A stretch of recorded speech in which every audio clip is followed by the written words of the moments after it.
You see the guy circling. So me, when I always tell you that guy is 3 months, people can't believe, but you've seen it yourself. That's why I've taken this video.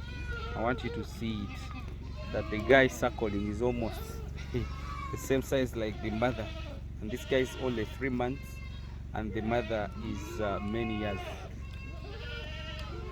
Me, what I have many times discovered is that these animals who does the meat animals, their main dish should be a protein. I'm telling you the truth. Many of you will agree or disagree with me, but depending on my research, even those people that are doing zero grazing, the main complication is the nutrition, but as well know the real procedures. Take it from me today onwards, when your animals are not getting a lot of protein, first of all, they are going to have standing hairs, like someone having kwashako. You've seen kids who have kwashakos, they always have standing hairs. It's the same story like for animals. If they have no protein content in their meals and it's not enough, the animals will not put on muscles. And on top of not putting on muscles as well, they will not be able to have very good hair.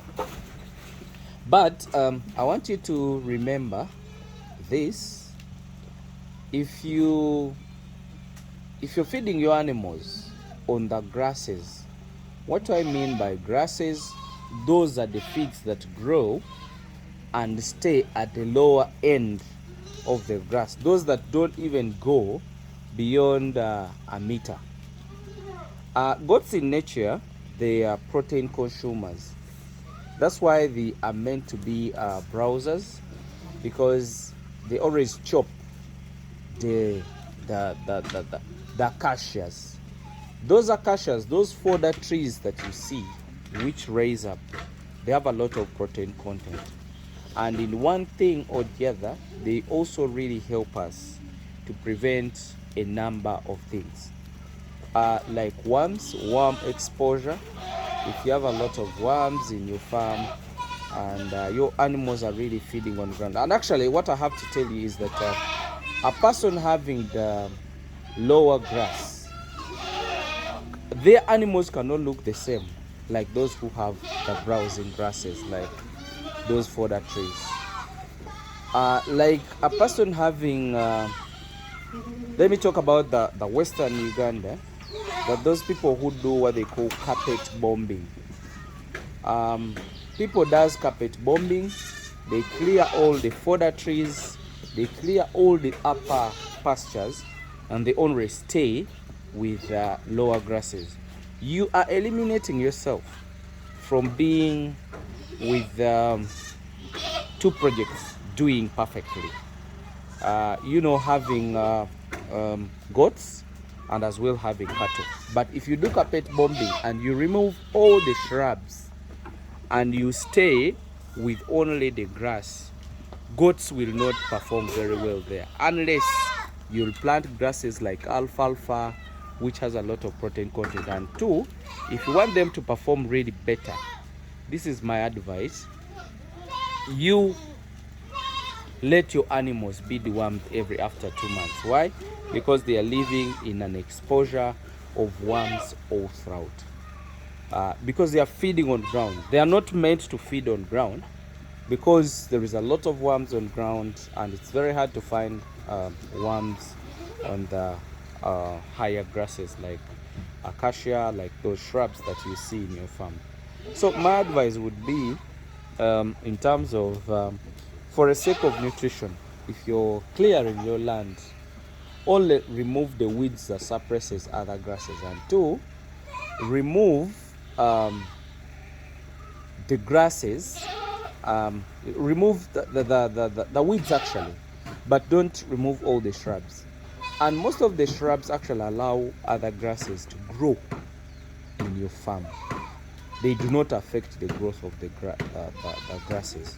Reason being, Those protein grasses always have very small leaves, and they go down. When they fall down, they even causes or brings even nitrogen in the soil, and even themselves they are nitrogen fixing grasses, which always allow grasses to grow under. But why do you clear all that? So my advice is, when you're clearing land, make sure that you clear the land, but don't do what they call carpet bombing.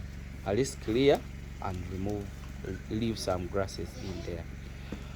So my routine, if you want to do better, I request that you deworm your animals at least every after 2 months.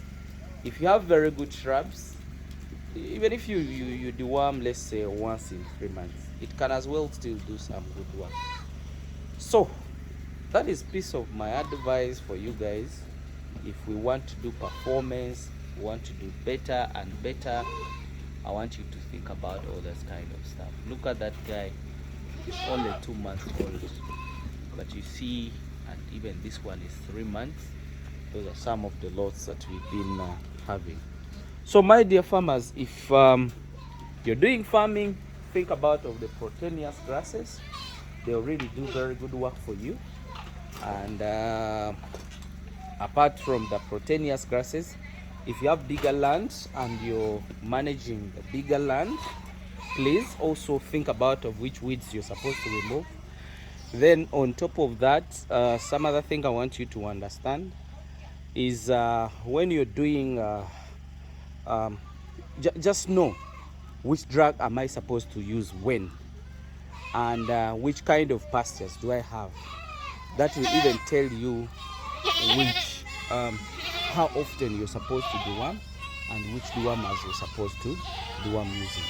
Those who are deworming using